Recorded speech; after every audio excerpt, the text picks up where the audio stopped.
इंदौर की सोनम और मेरठ की मुस्कान, दोनों ने अपने लव के लिए अपने पतियों की हत्या की।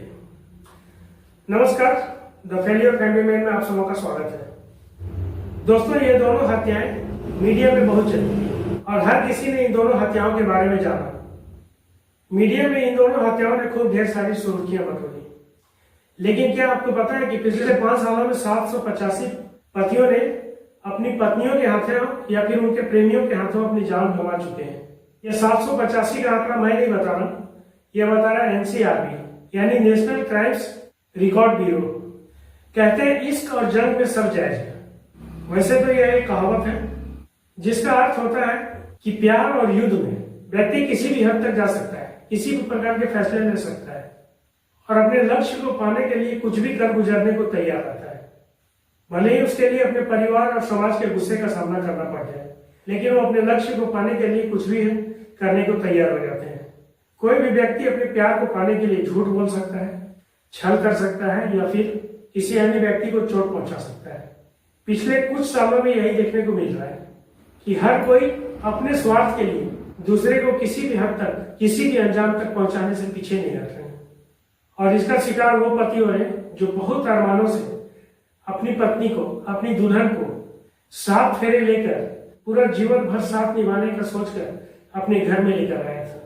फिर कुछ समय बाद उसका या तो अपने ही घर में एक ड्रम में वो मिलता है छत बिछत, और या फिर उसकी प्रेमिका के द्वारा ही किसी पहाड़ पर ले जाकर के छल से उसकी हत्या कर दी जाती है।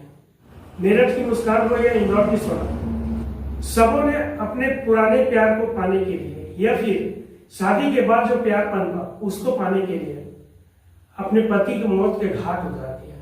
यह सवाल यह पैदा होता है कि किसी का पूर्व में प्रेमी है तो फिर उसने सिर्फ विवाह क्यों किया? साफ मना कर देती। हत्या करने की ताकत है, मना करने की ताकत नहीं है। या फिर विवाह के उपरांत अगर किसी को किसी से प्यार हो जाता है तो भी क्या हत्या करना जायज है?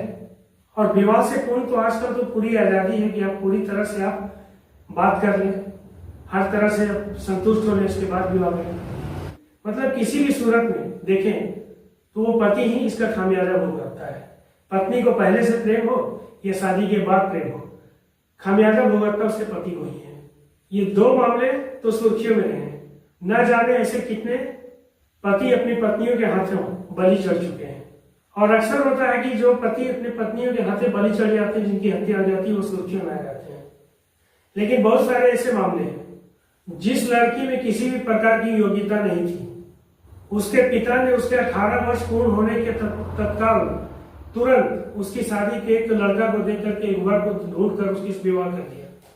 विवाह करने के उपरांत यदि पति ने उसमें कुछ योग्यता देखी या अपने घर की जरूरत के हिसाब से उसे सशक्त बनाया, उसे पढ़ाया लिखाया, उसको प्रोत्साहित किया और किसी प्रकार से किसी नौकरी में लगा दिया या फिर किसी बिजनेस में लगाया, और फिर वो महिला आर्थिक रूप से जब समृद्ध हो जाती है, फिर वो महिला अपने पति को छोड़ के चली जाती है या फिर अपने पति को इतना टॉर्चर करती कि वो आत्महत्या करने पर मजबूर हो जाता है।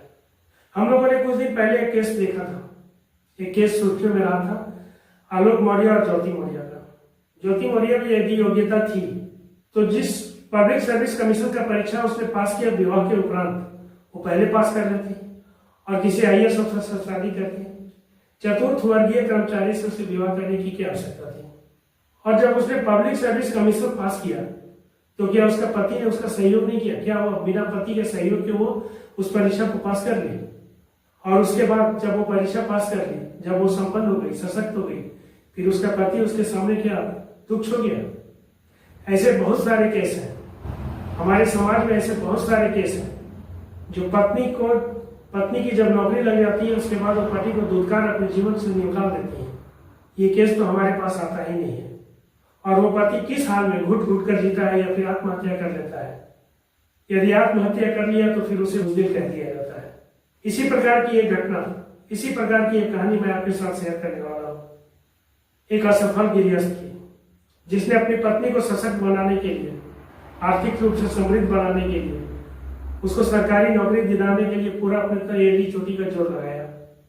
और जब उसकी नौकरी लग गई उसके बाद उसने अपने पति के साथ क्या किया, इसी चैनल पे इसकी जानकारी मिलेगी। जुड़ जाइए हमारे साथ। सब्सक्राइब कर लीजिए हमारे चैनल को, बहुत जल्द आने वाला है वो कहानी।